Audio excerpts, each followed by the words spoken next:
So, so I want you to think about where you are, above the line or below the line. Now, I want you to I'm going to ask you in just a moment where you are, okay? And so, before I do, I just want you to check in, and I want you to notice if you're experiencing any kind of anticipation or stress around what's the right answer. Yeah, you can feel that? And so can you go to the next little subtle thing that's kind of below that, and that is, can you feel the part of you that wants to be right? Can you feel that part of it? And then underneath that, there could be a part of you that needs to be right.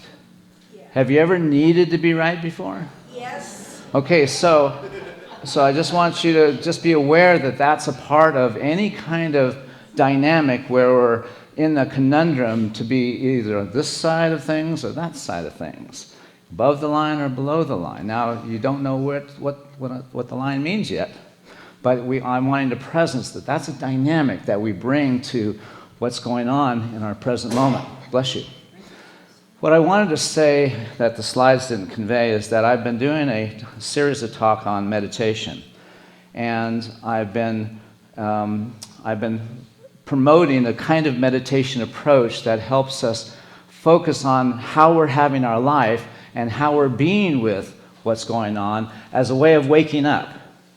So if we can understand that how we're being with what we're having has an effect on what's going on in our life, then we can be in the intention to be with what we're having out of a place in us that can be empowered by our being with what is happening in our life as opposed to diminished by it.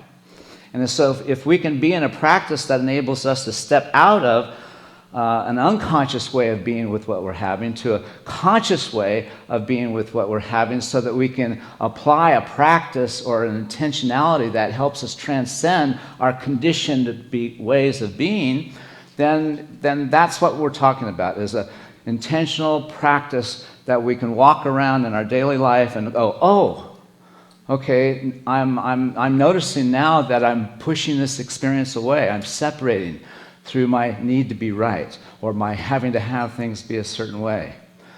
And so once we become conscious of how we're creating some of the dis-ease in our life or the distress in our life, then we can begin to use our attention awareness and our meaning making in ways that support our overcoming our self-imposed limitations. So that's in a sense of what this is about.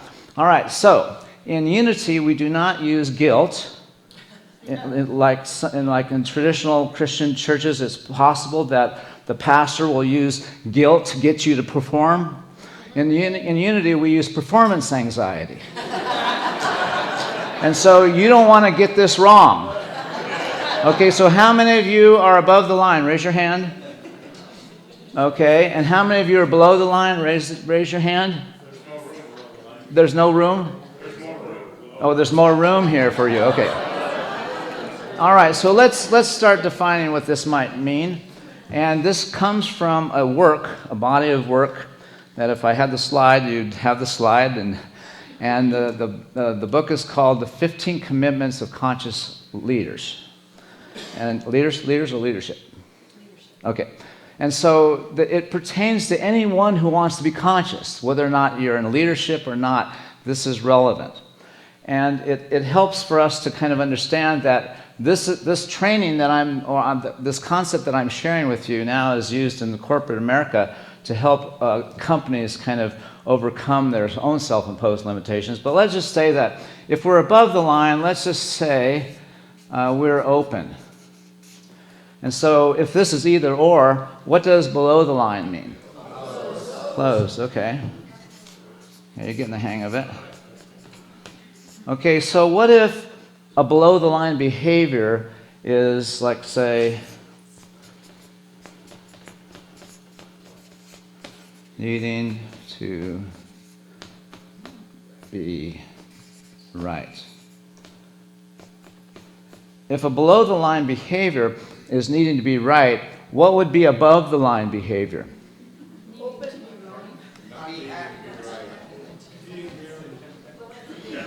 Being married?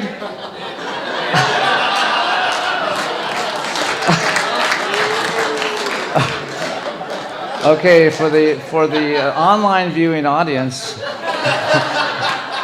the antidote to needing to be right is being married. This came from the congregation.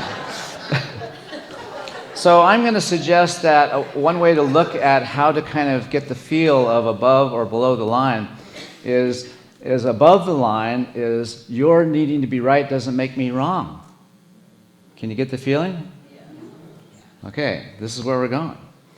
Okay, so where would a person who sources their well-being or their worth be if they're sourcing their well-being or worth outside of themselves? Where would they be? Below the line. And so most people, most of the time, source their well-being or their worth in the outer experience. And therefore, when we source it out there, then we're forced to have things be a certain way in order to get the kind of feeling we want out of our life experience. But if we source our well-being and source our discomfort within ourselves, then we have all the power. And now we recognize if we're above the line, we have to do something with that discomfort. We have to do that. We have to understand where that comes from. It doesn't live in the outer experience, while the triggering moment does. When I'm triggered, I have to recognize what is arising within me is coming from my conditioned self, my unconscious self, the part of me that's living below the line, you see. And so what happens if we're in the... Have you ever experienced this? Controlling? Anybody? Okay, what's above the line behavior? Right, just opening up to the field of infinite possibilities. Get the feel of above the line. And so as we begin to understand that these dynamics, then we can begin to kind of get a sense of what we need to be paying attention to.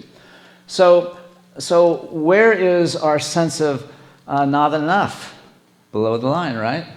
And what happens when we need to be right, when we're coming from a sense of not enough, and we attach that to something that's happening in our life? What ends up being created as a part of our own internal state? It's called a story. Have you ever done a story before? And if you listen to the stories that kind of operate inside of you, then we tend to become kind of compoundedly modulated to the baggage that we are kind of struggling to overcome. And so the point I'm wanting to make is that conscious leaders, conscious individuals, know their location, above the line or below the line. And it means that when we recognize, I'm below the line, then we have to do something, otherwise we create stuff. Carmageddon happens. Because we say and do things that create hurt or sadness, or we experience fear and anxiety, or we are emotionally altered in a way, and then our self-system begins to use that information, that experiences, and attaches it to a sense of needing to control, having to have things be a certain way, or looking for value and affirmation outside of oneself, trying to get our needs met by trying to manipulate or control what's happening in our life experience. But if we know that above the line, instead of needing to be right, we're curious, that we make a commitment to understanding rather than a commitment to needing to be right. I had a video that I would love to show. Please be fixed. And I think I'll get Lisa to post it on the Constant Contact. And so if you're not on the Constant Contact mailing list, you need to subscribe.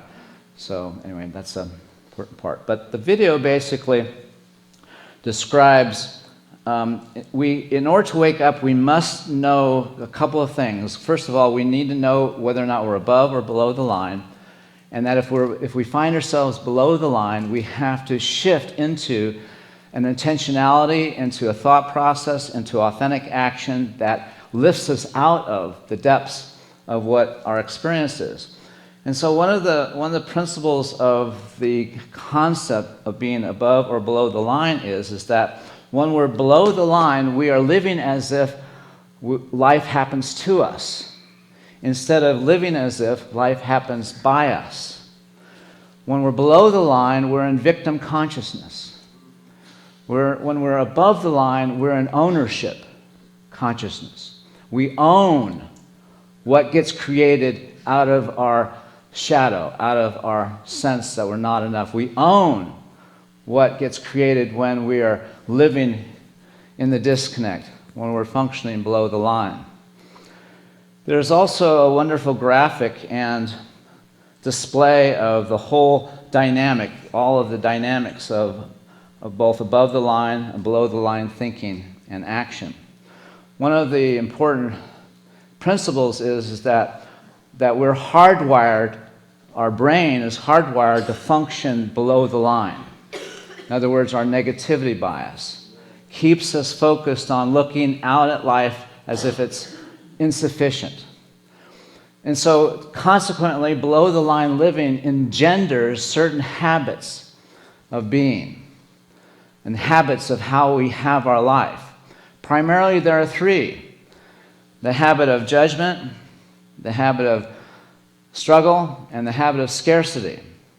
And if you have any of those things in your life, if things are hard to have in terms of really nurturing and serving your spirit, if you're focused and distracted by what's going on out there in the world, and you have a degree of judgment, and that's kind of generating all kinds of stories in your head, and if you're having a sense of not enough in any aspect of your life, you're living unconsciously in below the line. And as Dr. Joe has stated, that most of us, 95% of our behavior comes from a dimension of ourself that has been conditioned or trained. Consequently, 95% of the time, we're below the line. And if we don't have a practice that helps us, oh, I'm below the line, what's up with that? I have to now move into a different place if I'm to be in integrity with my intent to live nonviolently in this world, as well as to be an agent or an avenue or an instrument of the transition team on this planet that is here to make a difference. If I want to be a part of that, I have to train myself to get above the line. I have to teach my body how it feels to live above the line, because I'm conditioned to go here whenever I'm stressed. I'm conditioned to go here whenever I feel not enough. And I'm conditioned to resolve the issues of my life with the circuits that are all below the line. And so some of the above the line practices require of us to kind of reconcile what we're still carrying with us that is in our way. And so one way to kind of get in touch with what might be an element of that we have to address if we were to make it above the line is to recognize that if we have any regrets. Anybody have any regrets in your life? And so I can see that my below the line parenting has impacted my son and daughter. And I can see how their adult lives have also kind of, I have helped train them to live below the line. And as I witness and I see this principle, I can feel a sense of sadness for not being able to parent in a different way. At the age of 36, I was too young to be a parent of a 9-year-old. You know, I was too young to be a parent of a 21-year-old. He's 50. I'm too young to be a parent of a 40-year-old at age 69. You know, and so all of us need to kind of come to grips with, we have created out of dimensions of ourself that have caused a way of being that is not the truth of us. It's as if we've all kind of been raised in an environment. Imagine growing up in a house that had 5-foot ceilings. You know, this is just what you learn, it's what you know, you don't know any different. But then you discover, oh, the ceiling is just a structure, it's just a conditioned part of my experience right now. But there's this other dimension where there's no limits. And so I can step up there and I can feel that, but everything in me wants to do this. That's why spiritual practice is so difficult. We have trained ourselves to be contorted in the context of how we're having our life instead of training ourselves to be present to who we've come here to be and begin to entrain the world that we're having to that dimension of ourself that is going to have this for us. Up here, everything's for us. And everything that we have, we use as our abundance as opposed to something that's against us.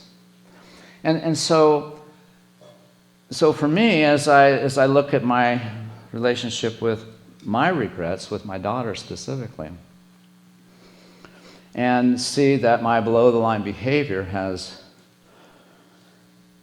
I've trained my daughter to believe that her dad will never protect her through my behaviors. I've trained my daughter how to not trust or count on her dad. I've trained her to have that experience, and she has all the evidence in the world to live in that conditioned experience because of my below-the-line behavior. Now, this is many years ago, and we're still estranged. But what I'm wanting to share is that when we authentically get to a place where we would hunger for the opportunity to have done something different. If we can just speak into that moment of what we would have done differently, as if I could do a redo. And I can see very precisely the moment that I trained my daughter to believe that about her dad. And I can hear the words that I spoke to her still. And as I hunger for a way in which, if I could re-speak those words out of what I know now, what would be the words that I would speak to her? What could she hear from her father that would be different than what she's heard all these years? Yeah. And so while it's important for all of us to recognize that, yeah, we screw up in our life, we make mistakes, but how do we be with that energy? How do we translate that into something that we can use as a means of really opening ourselves to a greater expression of above-the-line behavior? And so I had to go back to Gary when he was 36 years old, and I had to behold him as a scared, frightened young man who doesn't know how to be with kids that he's left because of his failed marriages. I had to have compassion for that man who didn't know. I know. Now I know. But there's a part of me that still has to hear that. And if we don't give ourselves that voice, we look for it in other ways, but never to find it, because it's not speaking to us. It's not calling, it's not soothing the voice that we long to hear. And I spoke to my daughter in a way that it just melted something in my heart. A part of me was freed from the need to use that story anymore to remind me that I'm not enough of a dad or I'm not enough of a father. I don't feel that way anymore because I see what has happened. I see why. I see how it could take place. And when we don't know, and then when we find out, it has to transform us if it's really to matter and make a difference. And so as I see the world as below the line. The churches that I work with that are in conflict, that are in trouble, they're all below the line. But yet everybody in those arenas are a part of our, is energetically, up here, everybody's one. You know, we're all in this together. We don't have any behaviors that is all about separation or polarization or blame. We can't afford that anymore. We have to move above the line if we're to manage what's up. So I really wish I had that video. But I'm going to get over it. You know, the first service I was trying to figure out how I was going to talk about my daughter, and I sort of went off in this weird place, and didn't feel comfortable. So I kind of got to a place where, okay, I can share it this way, and then the stuff didn't work. So anyway, all right. So I really want you to see that video. We'll be back next week. I won't be back next week. I'm going to be showing the video to somebody else. All right. Okay, so the last thing I'm going to do is I have a slide here. Hang on a second. I'll tell you what I am going to do. I'm going to tell you the spiritual practice that I was wanting you to hear. So this is important. Oh, wait a minute. Oh, hang on a second. No. Yeah, hang on a second.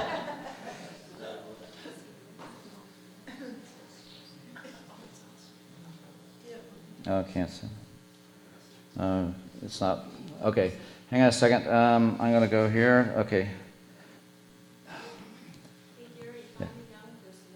Yeah, I know. That's what we need in this church. We need more geeks. Okay, here it is. Okay, so here's my spirit group thing. Normally it'd be up there and I'm telling you how to put this into practice. And you'd have a real clear sense of much more above and below the line.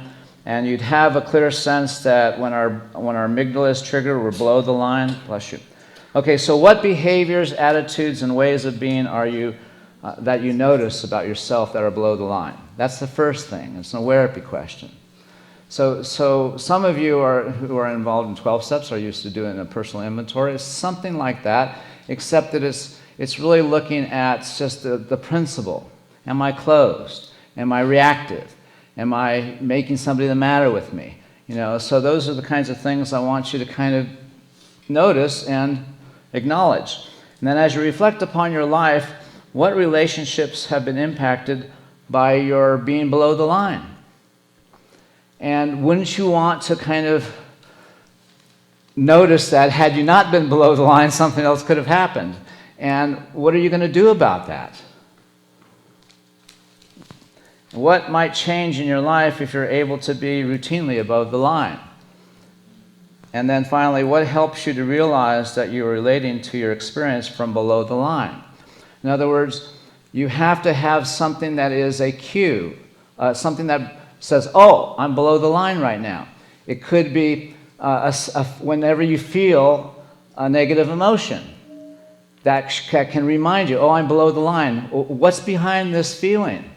What must I believe about myself for me to feel this? You know you're below the line when you wake up and you hear a story.